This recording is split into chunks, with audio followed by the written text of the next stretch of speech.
Welcome to the Landscape Photography Vlogcast. Join me, Mr. Photoninja, and Mr. Paul Thompson Photography from YouTube. Every Sunday morning at 10 AM for everything photography related. And also look out for some special guests. Grab yourself a brew, beer, or something stronger, and let's get into this week's Vlogcast.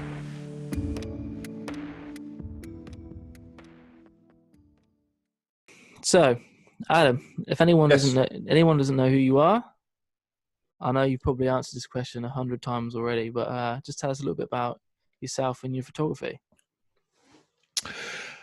Where do you want to start? It all started back in 1964. With crank handles.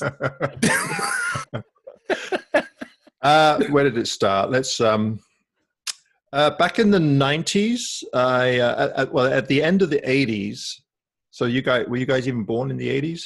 Yeah, I guess so. 88. Yeah. 5 years old. 80. Okay. Yeah, 88. So just about.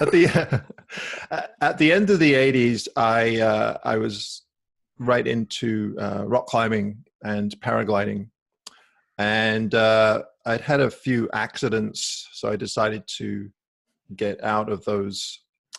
Mostly paragliding. It was pretty dangerous back then. So I decided to go back to school, and I went to college and took up photography. I wanted to get into studio photography, photographing product. Right. And during my college days, I actually worked in a studio for, I think it lasted about 2 weeks. And I said, to hell with this. There's no way I'm working in a studio. It was just horrible. All those guys ever did was just complain about how much money they weren't making and how hard the business was. So I figured, well, why would I want to even do that? So at the time, I was getting into nature photography, mostly birds and wildflowers. And I started sending off images to gardening magazines and nature publications. And a couple of magazines picked me up, and then slowly I started to get more and more work through gardening magazines. So I ended up working primarily for one company in Vancouver. They started off with one magazine, and they ended up with 4 magazines that went right across Canada. And I just ended up photographing gardens for gardening magazines. And then the nature photography, landscape photography, I was doing at the same time, but it was more of a hobby. I didn't really want to do it for a living because I found that it affected, as soon as you take it and do it living, you're not quite as passionate about it anymore, because all of a sudden now it's a business. It's not a hobby, it's a business. Yeah. And landscape and nature photography, going out and actually making images, is a very tiny portion of the grand scheme of things when it comes to business.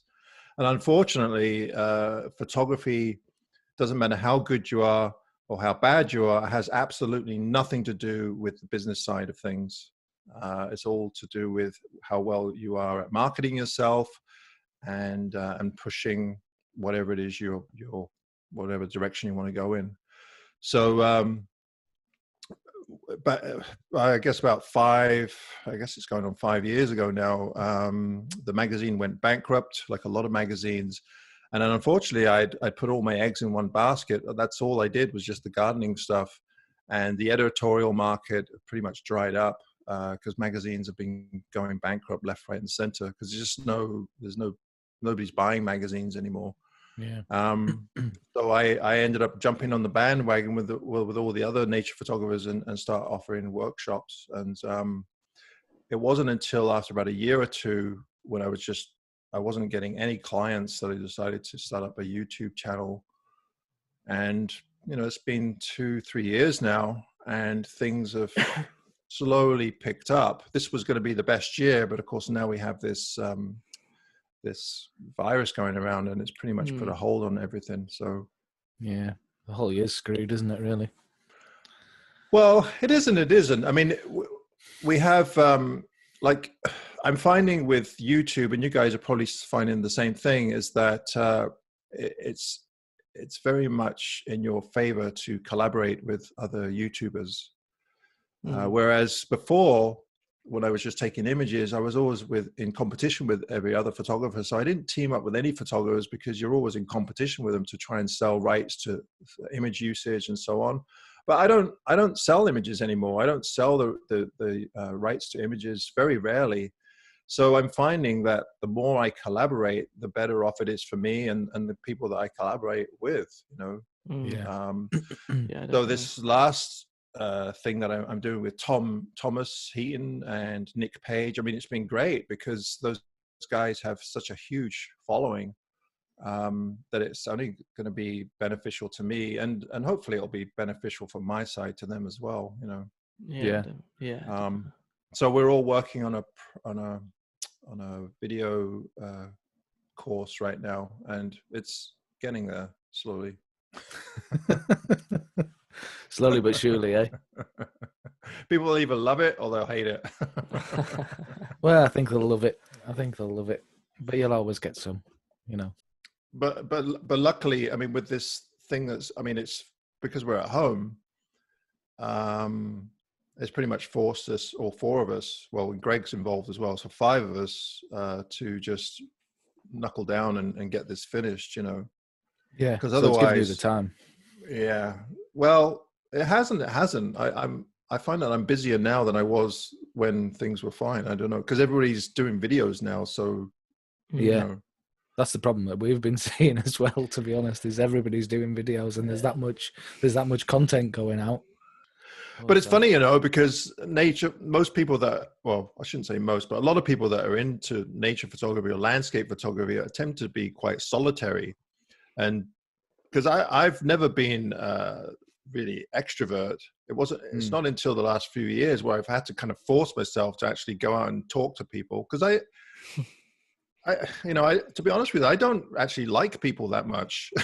I just like to, I don't, I'd rather just spend my time with my cats and my partner, you know. I have the odd friend, but I just enjoy my own company. And I just don't want to deal with the drama of dealing with other people, unless it's someone that I get along with really well, where they just kind of do their own thing and it's not a lot of work. You know, so it's funny, doing this type of stuff doesn't come naturally either for me either. No. Well, that's pretty much it. And we're quite fortunate on the island because there are a lot of people here, but not like you guys. I mean, the UK is, it's pretty it's busy. a lot of people. Yeah, it is. Yeah, you can't even go for a walk in the woods really without seeing people, can you? Really, to be honest. No, we just haven't got that sense. They haven't got that sense of scale, have we? No. It's very sort of homed in. Because I was talking to my friend Alistair, and because he lives up near Glencoe, and the village where he lives, I think there's about 400 people. But he was saying that everybody was coming up from the south up to Scotland in their campers to try and get away and isolate themselves. But the problem is that they were depleting all the food in the local grocery store. So there was no food for the locals. So they had to kind of tell everybody to go home. Since your Landscape Photographer of the Year award, how has your life changed? Or has it not changed at all? Hasn't really changed at all. I think, I mean, it's been a couple of years now. So, you know, I helped judge the last one. I think that the good thing about it is that it actually gives you credibility. Not that I really strived for that. But when you're starting up a YouTube channel or anything like that, then it really does help if you have a bit of credibility behind you. And that's why most people, when they either with their websites or wherever it is, they promote themselves and say, well, I'm an award-winning photographer, which I don't personally really do myself. And I've won contests in the past, but I never really said anything. I mean, I never pushed it. Because I just found it, I thought, well, why do I need to, you know? Yeah. But since starting up the YouTube channel, I decided that I really need to, you know, push it forward. You know, give you some credibility. And it helped. It really did help, you know. I mean, contests are a lot of it's luck. They're so subjective, you know. Even judging this last one, I mean, there were some brilliant images, but some of the brilliant images just personally weren't to my taste. So I prefer stuff that was a bit more natural rather than over processed images. Yeah. And that's not to say that over processed images aren't credible. It's just that it's not really my thing. Yeah. And it was funny, a lot of those images that were entered that I wasn't that keen on, I noticed they had entered the same images into another contest. I think it was the Epson Pano Awards. And the ones that I didn't really like actually won some of the prizes in the Epson Pano Awards. It was funny to see the same images win awards, whereas the one I was in judging, you know, I don't know, they didn't do anything for me. But I wasn't the only judge. There's 5 or 6 judges, so you know. Yeah. Yeah, it's a very subjective thing, though, Yeah, isn't it? it is. It is, and it's hard because there's people that enter some absolute fantastic work, and they might not win anything, but it's just luck of the draw. A lot of it, you know. Yeah. It's just, I don't know. There's a lot of contests that seem to be a certain style.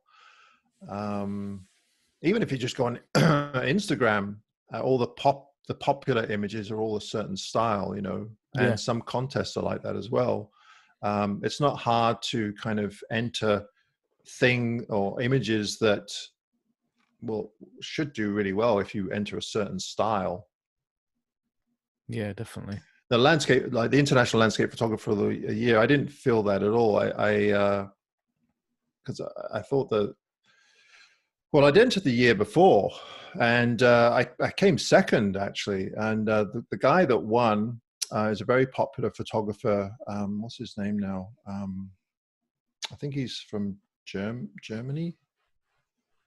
I can't remember his name. A lot of people really love his images, and they're fantastic. But it's just not it's not really my cup of tea. He'll have images of really dramatic light and a person standing way off in the distance on a really pointy peak, and then these light beams coming in. I mean, it's just too much for the senses for me. They're very well done, but it's just not my thing, you know. Sorry, I can't remember his name. More sort of punchy images rather than subtle. Yeah, and for the longest time, those types of images have been extremely popular, especially Instagram. That's the kind of they do well on Instagram, don't they? Yeah, and you'll notice that someone will pick up onto a specific style that does really well on Instagram, and then all of a sudden, everybody will be copying that style. You know, there seems to be these trends that people go through. Yeah.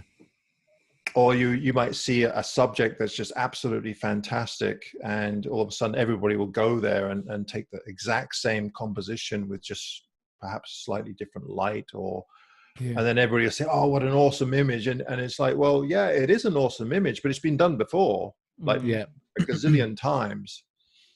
But you know, I mean, if that's what people enjoy photographing, then you know, that's not for me to say that they shouldn't go and do that. It's just not my shtick, really.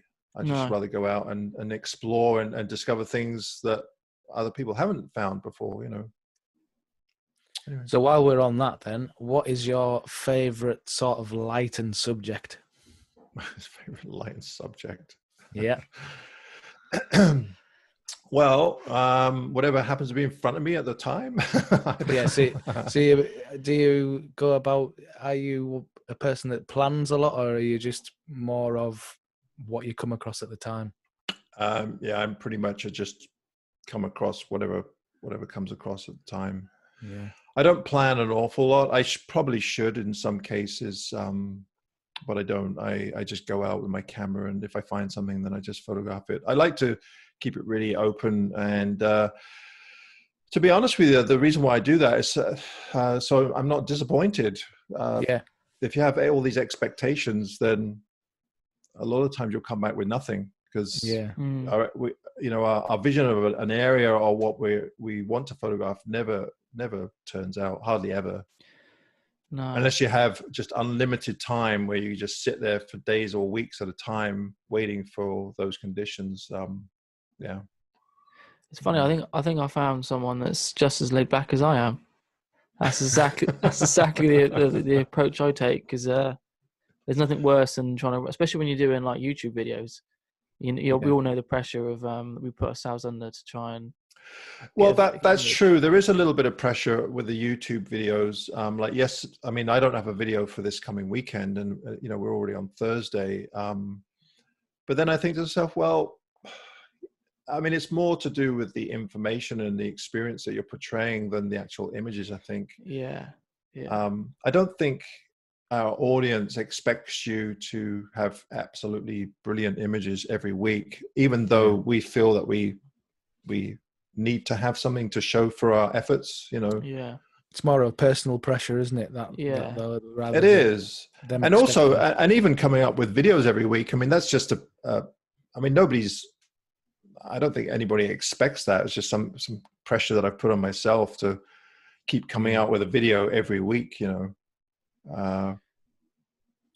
But my favorite on the island, I mean, you've been to the island, Paul. I mean, you know what it's all about is we have 3 subjects. We have trees, and trees. and the odd dead tree, yeah. We have, no, that's not true. So we have trees, waterfalls, and ocean. That's pretty much it. And we have the alpine areas as well, but they're pretty hard to get to, a lot of them. Now, you do need to plan for those. Right. So for forest photography, I generally, I mean, if it's overcast out, I'm fine with that. If it's sunny like it is today, then I have a really hard time with it. Yeah. And then oceanscapes, where they're, unless it's fantastic waves or something, usually it's some kind of dramatic weather that helps along with those. And then the waterfalls, you can photograph those in any kind of light, ideally overcast or some nice evening or morning light. But so, I mean, when it comes to favorite subjects, I mean, whatever I happen to find on the island, which happens to be those 3 things, Yeah. I think if I lived in the prairies, I'd have a really hard time, for sure. Yeah. Well, yeah, because there's nothing there. It's very barren, and I suppose it's hard to find a subject in it. You'd have to find something. You'd have to find something that would interest you, like maybe bird photography or macro photography of insects. I mean, I'm sure there's things there, but I think I would have a hard time with it. Yeah. And I imagine it was the same in the UK. Because it's very different in the UK. Everything is very manicured. It's been sculptured by man. Yeah, well, that's what we were discussing last time, isn't it? Yeah. For thousands of years, whereas Canada, especially on the west coast here, I mean, we have our native population, but primarily they spent most of the time on the coast, and they haven't really altered the landscape. It's only modern man that's really altered the landscape. So a lot of our areas are very wild and, rugged mountains, rugged forests, everything's rugged here. Whereas the UK, it's a bit more quaint and, except for maybe Scotland, but you have these pristine farm scenes with your nice brick, rock walls and, it's just different, Yeah, it's a completely different style, isn't it? Really, that's the thing. That's the thing I was finding, to be honest. That's why I was saying to you at the time, it's nice to see somewhere that's just completely wild. Well, there aren't that many around anymore, really. I mean, we're lucky in that the United States and Canada, we still have a lot of wild areas, but they're slowly getting eaten up by industry. It's just that we have a smaller population, So I mean, hopefully we'll have wild areas in the future, but who knows the way things are going? I don't know. I mean, Europe, I mean, it's hard to get away from people in Europe. It really is. Same issue as here, really. There's just way more people. Yeah.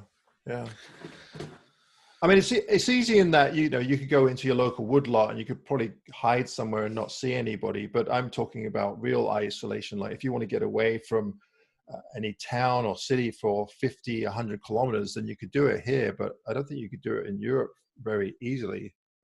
Maybe some location like northern Sweden or Norway. I'm not sure. Scotland, maybe.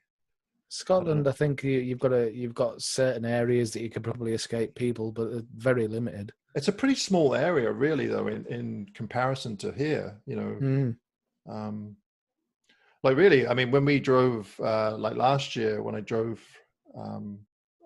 up to the Isle of Skye and Man, and that not Isle of Man, what's the other island we went to? That's all right. Mull. Mull. Mull, Sorry, Isle of Mull. I couldn't believe how close they are. You know, they're not actually that far away from one another. Yeah. No. You know.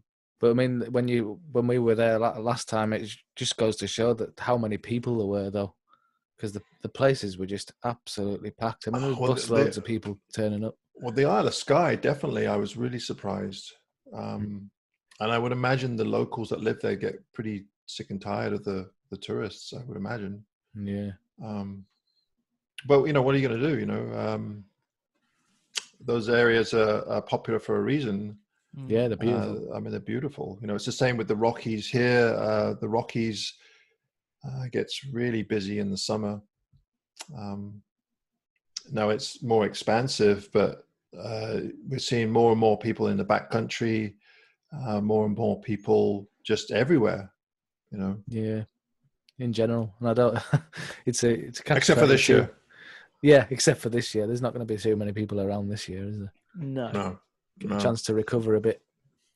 Well, it's true. We actually, Karen and I were just talking about that this morning, because all the parks are closed, and I said, well, it's probably not a bad thing because it will give them a bit of a break from all the impact they're having from all these people visiting. You know. Yeah, definitely. I definitely think it's going to have an effect on the wildlife for sure. Well, it has already, I think, here, hasn't it? Well, the air quality worldwide has improved quite a bit, just because people aren't driving around as much. You know. Yeah.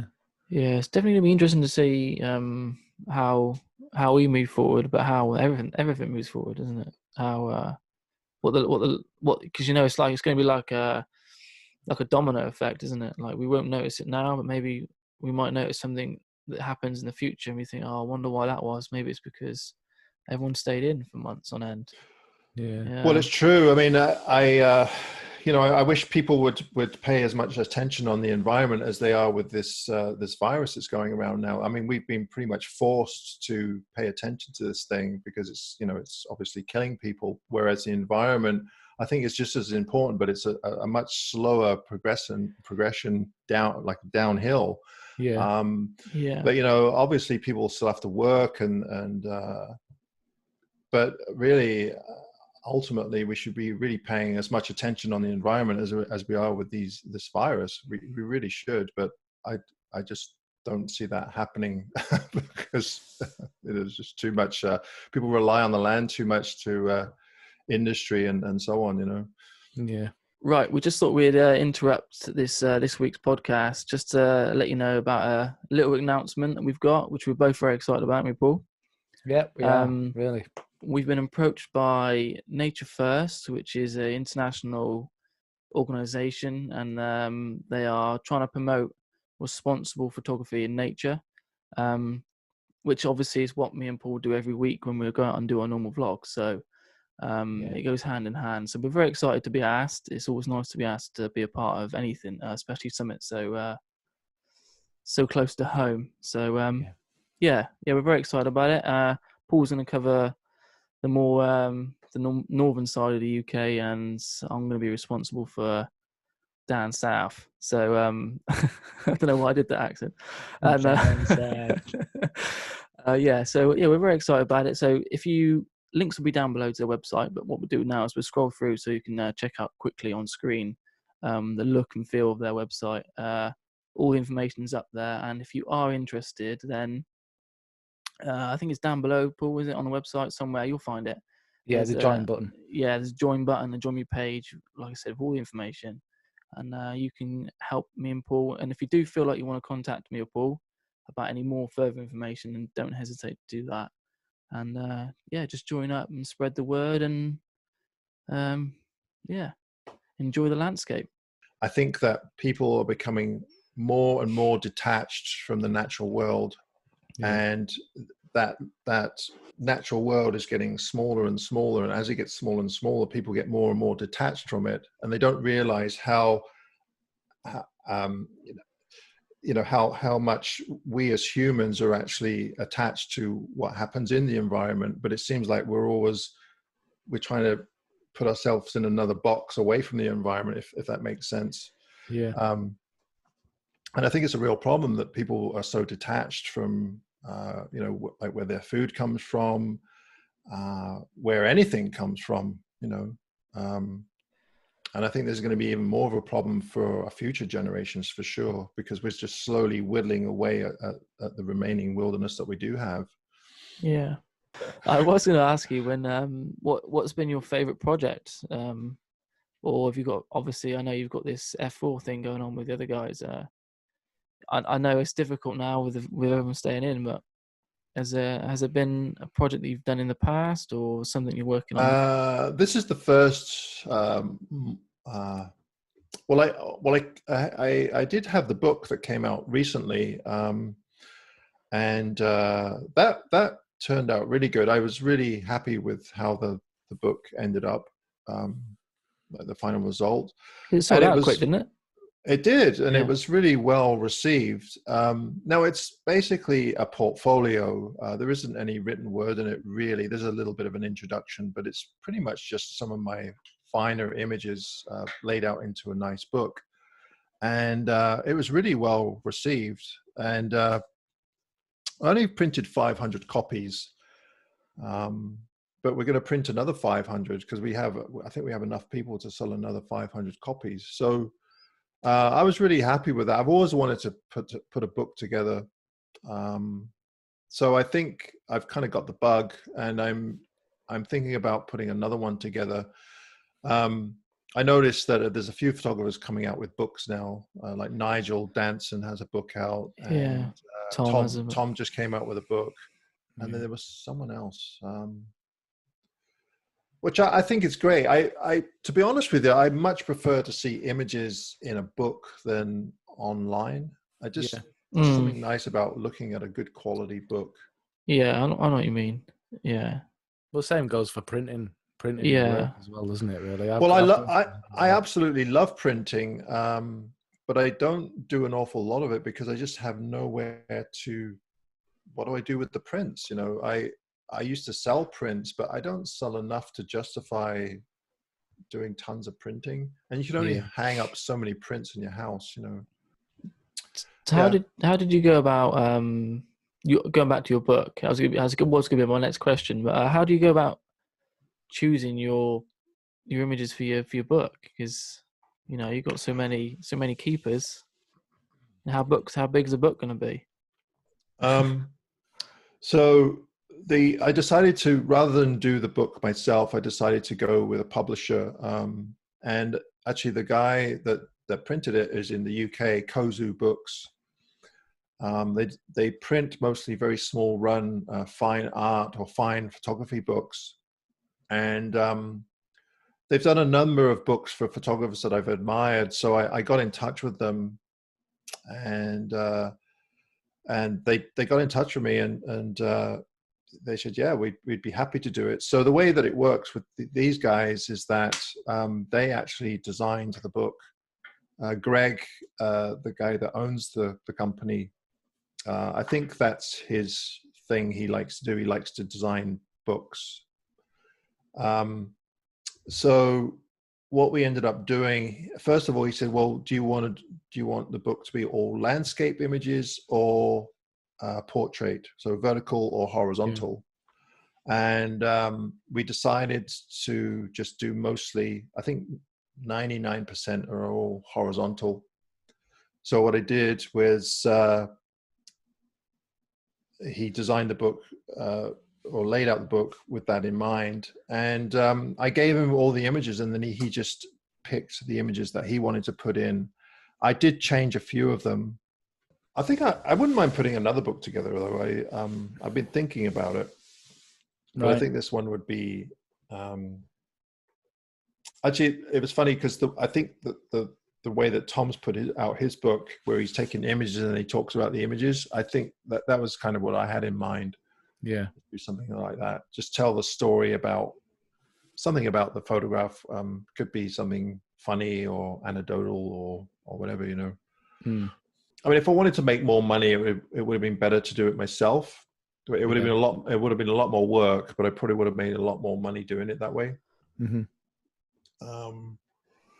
But one of the reasons why I went with a publisher is just, I mean, they basically did everything for me, everything from printing it to designing it to sending it out. Yeah.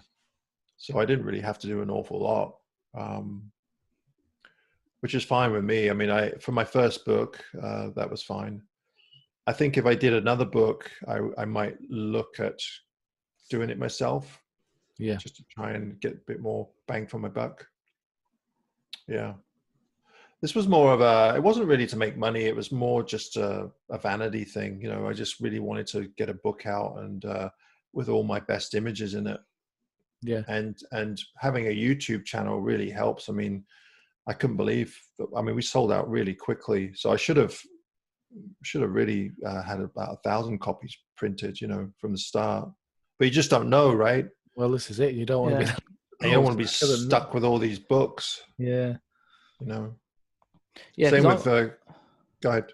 So I went to buy one, but it was all out of stock.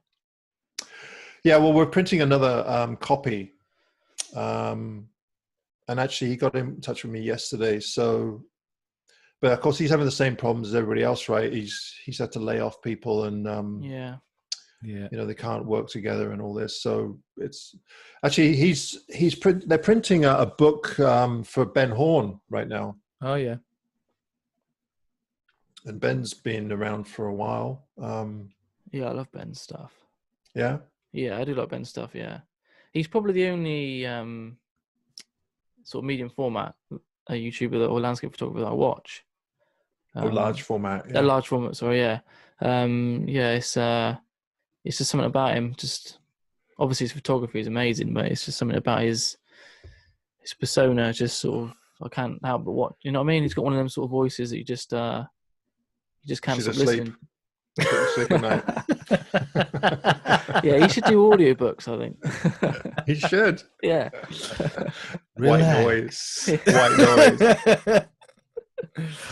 Yeah, no, I love Ben's stuff. Yeah. Actually, I think I could be wrong, but I think we're going to get him to do some voiceover for us for some of our videos. Yeah. Yeah, his voiceovers are really good. But I must admit, your voiceovers are good as well. I do like it when you pan and zoom around your images and explain. Oh, sometimes, yeah. Yeah. That's a lot. So much work, though, man. Yeah. Yeah. You almost have to come up. You almost have to come up with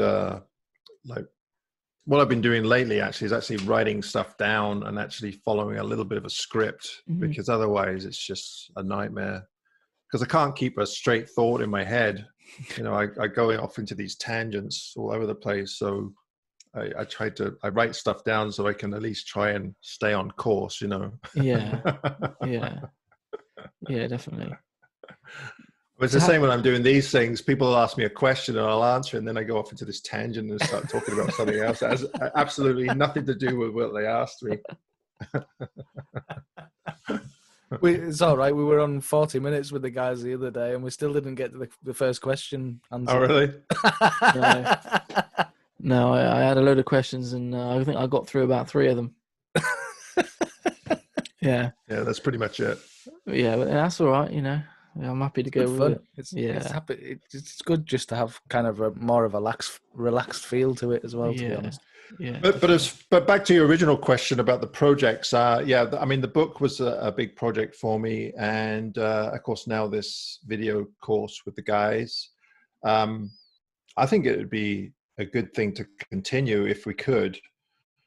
Like the whole idea behind this storyline, there's a kind of an underlying storyline where Nick picks up this really crappy 1979 trailer, which he actually did. He bought this trailer, and and we all go on this road trip through the Western states. And of course we get up to all kinds of mischief and antics and stupid things. So, and there's a bit of a storyline, like I'm, addicted to gambling, and I can't wait to get to Las Vegas, when in reality I can't stand Las Vegas. But and then we just have these stupid skits intermixed with serious photography lessons. So it's kind of like a really long vlog, except with some much more detailed lessons. And editing them and watching them now, it's some of them are quite funny. Like right now I'm working on the very last one where we get into Vegas, and I won't tell you the story, but pretty much everything goes wrong, So are you all making your own individual vlogs out of it as well, obviously along the way, like behind the scenes? I've watched obviously the variations of this, Yeah, I mean, we have so much footage, so we're leaking out little bits here and there so that keep people interested. Yeah. I'm not sure when this is going to come out. Like we were going to try and push it for October, November, but with this lockdown, what's going on, we're going to try and get it out earlier rather than later. Right. Yeah. No, hopefully it'll be out within the next month, I'm hoping. Roll down the window. Mind you, I think Mesa Arch, I think it's quite a long hike. Is it? It's 4 or 5 miles, I think. Right. Is it? I think so. That place just looks absolutely insane in terms of popularity. Yeah, I've never been there. I mean, it looks fantastic for photography, but I just, that's too many people for me. No, it's funny how them sort of places, they don't, if you could have it to yourself, or just a normal amount of people, then you'd be interested in going. But I just can't imagine ever having to like fight people and give someone the elbow, like or you set up nice and early and someone's like, and you're like, that's just not me, not my sort of thing. Well, it was funny on this trip with the guys. When we went to Oregon, we went down to a place called Cape Disappointment. Yeah, and we had there was a big surge of waves coming in, plus the tide was really high. So the conditions were going to be really good. And we got there, and throughout the day, at one point there must have been at least 150 photographers there, all lined up. Yeah. But people were pretty good though. It wasn't bad because you're facing the ocean, so nobody can really go in front of you because the ocean's there. And everybody was really friendly and just doing their own thing. So it wasn't too bad, but it was pretty crazy, the amount of people there, for sure. Like we got there early and just set up a tripod and just stood in the same spot for 2 or 3 hours, Yeah. I mean, it was fantastic. The waves were absolutely fantastic, but that was more of a one-off though. I haven't really gone to any areas where I've seen, well, that's not true. The Rockies can get like that. Maybe Moraine Lake, it's just awful for people now. You go there and there'll be hundreds and hundreds of people all lined up, all taking the same shot. Yeah, see, that's what never appeals to me. That never been in that sort of situation with that many people, and it's. Are there any areas in the UK that are like that? I think that, a lot of the areas are kind of iconic, aren't they? I would say Durdle Door's quite, in Dorset. Durdle Door's a bit like that. You get a lot of chaps lined up, especially at a certain time of year. The Durdle Door, the arch that's in the sea. Oh, right. The Jurassic Coast, like with the white chalky cliffs. Yeah. Like a certain time of year, that sun will set set on the set or rise in the arch. All right. And I think then you'll get loads of them lined up. But yeah, there's not so many. I don't think there's so many hot locations like that over here.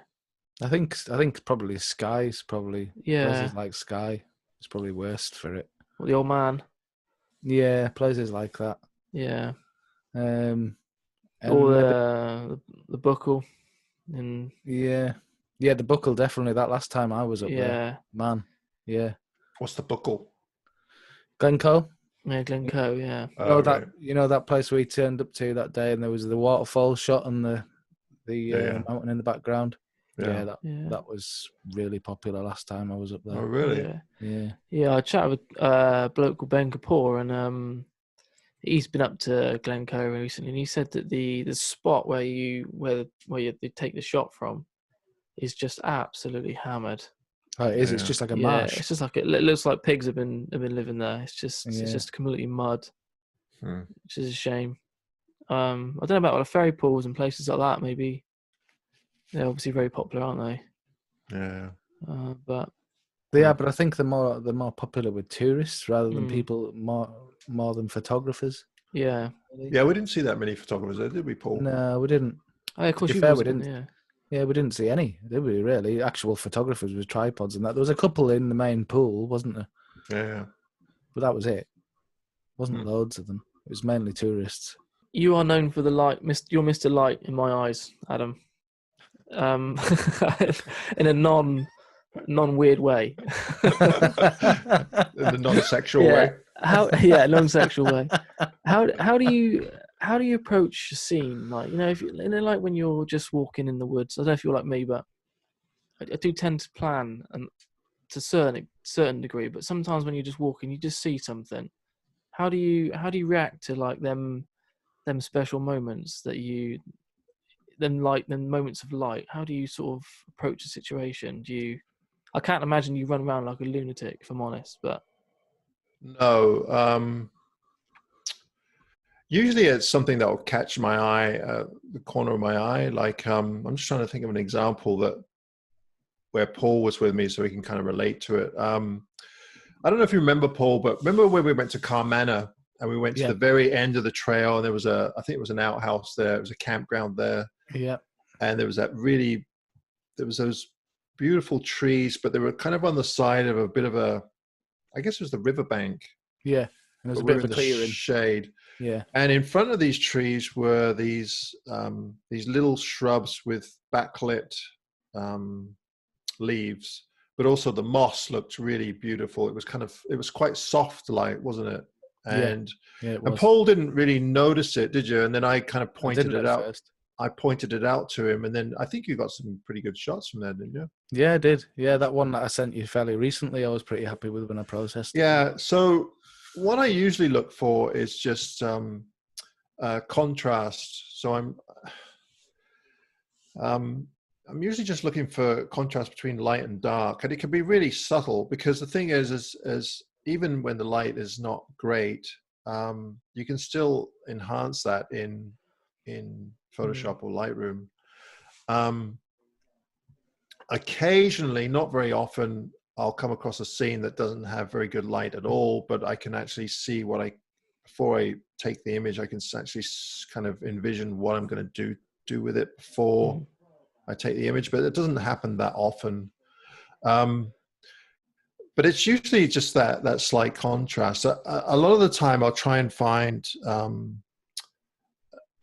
if you find a woodland or a scene where there's a bit of a clearing next to the woodland, that really helps, because then you get some ambient light coming in there, and it might light up certain trees but not others. Just small little things like that. The problem with the trees around here is that they're all conifers, so it's extremely difficult, because there aren't really that many trees with a lot of character. Yeah, you just have these straight trees. And the big trees are beautiful, but they're all about being big. And unless you have something next to them, you can't really see the scale. Whereas you guys, I mean, you have some fantastic woodland in the UK. Those old gnarly oaks or beech trees or the deciduous trees tend to have a bit more character to them. Yeah, definitely. Yeah, I'm quite lucky where I am. I've got one big oak forest with some really old oaks in it, and and then another woods is slightly closer to me, but it's known for its bluebells, and it's slightly more of It's more vast woods. There's more space between the trees, which I quite like. Yeah, So, that's really handy when you can back up from a tree and use a longer lens. So yeah. I tend to use longer lenses if I can, not so much the wide angles, Yeah. That's because what I then you're tend. just including too much sky, you know. Yeah, exactly. Yeah. That's since I use a crop sensor at the moment, and I'm sort of in between investing probably quite a decent amount of money in full frame gear, and I don't know which way to go. But long story short is I do tend to use my 50 in the woods, just because it's the sharpest lens I've got. And on that crop sensor, it's more like 85. Mm-hmm. And although some people see it as you're restricting yourself, I think in the woods it really helps me sort of isolate things, because I wouldn't have said I got a good eye, but some like little splashes of color or little splashes of light that happen in the distance, like you said, in the corner of your eye, Mm-hmm. sometimes stand out more than something that's right in front of your face. If you know what I mean. So that Yeah. when I see that in the distance, I think, oh, that might be perfect focal length for the 50, and that's just something that I do every time I go out. I stick the 50 on, and I find it helps me. I don't know whether that's the right way to go about it or not, but Well, I don't think there is a real right way of going about it. I mean, I mean, Simon, you probably watched Simon's videos about his wood. I mean, his photography is fantastic, and the light that he finds is just beautiful with the soft light. But he has a lot of patience and also a lot of time, which a lot of people don't have. Yeah. no. Like to keep going back to a local woodland. I guess if you can find something that's really close to you, then you can keep going back in the evening or the morning, and just take the images when the conditions are really, really good. But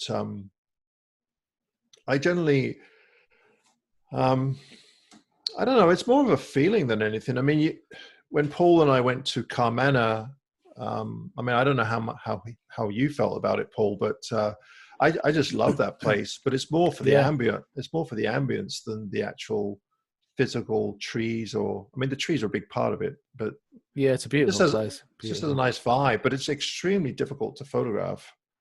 Yeah. I don't know if you found that, but yeah, I mean, I was saying to you a while back. I was saying to you, I actually found it easier to photograph there than I do here. And the more I was thinking about it, the reason for that is I think it's because everything's so big, and you've got more space between trees over there. Yeah. I think you can kind of isolate things a bit easier, or I found it easier to isolate things. And when I think about our woodlands, it's more cluttered. There's more things on the forest floor. It's all debris and stuff. Yeah, whereas in those ancient forests, it's more green and it's more mossy and covered over. So I think that's probably why I found it easier to photograph over there than I do here. Right. So I found that, but obviously I haven't been over there. But I found that between the two woods that I just talked about, the woods that are more space, there's more space between the trees. I found easier to get compositions. My compositions tend to be fairly similar to the last image I took, whereas when I go to the oak forest, where it's harder and more chaotic, but when you do find them little gems, they're more, I think the shots are more unique. But I find but harder at the same time to find. I find it more a frustrating place to go and shoot, but when you do find them, they are kind of more rewarding in a way. I don't know with Have you been to Wisman's Woods? Yeah, I've been to Wisman. Yeah, Dartmoor. Yeah, it's such a hard place. It looks beautiful, but it looks really tricky. So hard, and the you're sort of walking on these big boulders, these big sort of granite boulders, and they've all got moss on them, so it's hard to get around. It's hard to get around, yeah. And when you find a shot as well, it's hard to set your camera up. And obviously because the trees are all sort of dead as well, especially this time of year. It's hard to illuminate that sky. You really need like that mist or sort of real dull light to sort of simplify it. I've been there probably 6-7 times. Never got anything that's worth sort of shouting about yet. I saw some images that actually a guy, and now what's his is it Neil Burnell? Yeah, Neil Burner. Yeah. He had some images from there. They're just fantastic. But he had got fog in there. Yeah.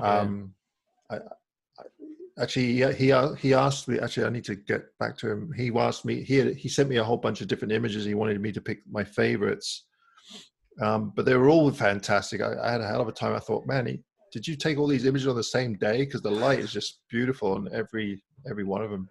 Yeah. It's more about the composition than anything. Yeah. There's them trees. There's 3 trees. There's 3 distinctive trees. I've never really found a real good angle of them, but there's sort of 3 in a row, and that's the sort of main composition. But it's so hard to spot, so hard to.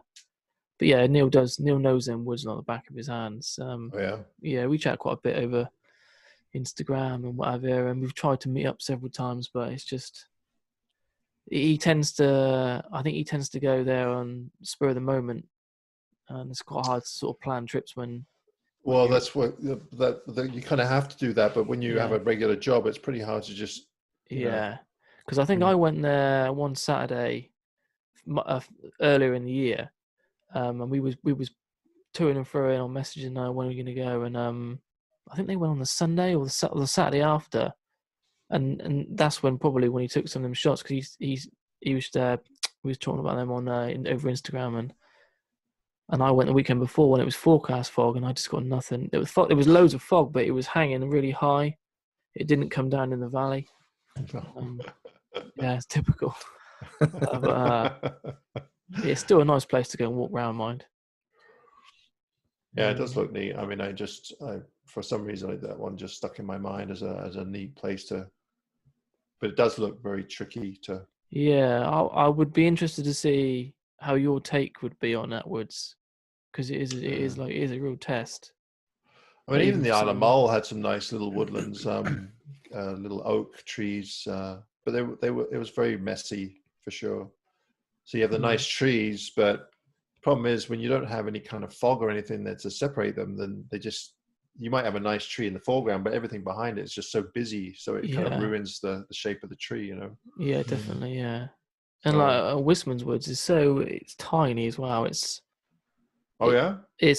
tiny, yeah. It's if you was to walk, it's like a weird little sort of rectangle of woods, like a little copse. So if you was to walk up the main path, like around, not in the woods, but along the edge of it, 10 minutes, and you'd get from one end to the other. Oh, really? Yeah. So when you're in there, it just feels like so homed in. Huh. It's like, it's Is it haunted? Supposedly, yeah. It has. Funny enough. Would you spend the night in there on your own? You wouldn't be able to find a place to camp. It's too rocky. Yeah. Too many boulders. You'd be led on the boulder for sure. But nice. It has got that eerie sort of feel about it. Yeah, it looks like there's witches in there. Yeah, yeah. I can't remember the actual the myth, the story that goes behind it, but there's something like that. Yeah, it's a weird place. Yeah, well, we had a workshop in the Isle of Mull, beginning of May, and then Paul and I were going to take off for a week, and then I was going to fly south. I have an uncle that lives right in the very south of the UK, and Karen was going to meet me, and we were going to head out. She wanted to go to the Chelsea Flower Show, so we were going to go there, and then I was going to fly back up to Edinburgh, and I had a trip to the Vero Islands, another workshop. But it's not going to happen. So, but I'm coming out in November. I have a workshop with Alistair in Scotland. So hopefully everything will be finished by then. Fingers crossed we might get something sorted for then, eh? My God, that's a ways off, but you never know. I mean, well, you just don't know how long it's going to last, do you? This is the thing. This is the first time. Well, I just wanted to finish with a quick fire. Nikon or Fuji? Oh, Fuji. Landscape or portrait? Portrait. Well, it depends. Depends if it's with the Fuji or the Nikon. I knew this would be complicated. Landscape. Light or composition? What's that? Light or composition? Light. Filters or exposure blending? Exposure blending. Ooh. Photoshop or Lightroom? Photoshop. Sunrise or sunset? Sunrise. Vancouver or the rest of the world? Vancouver. Plan or spontaneous? Instantaneous. Woodland or landscape? Ooh. Woodland. Oh, this one's kind of the same. Intimate or big vista?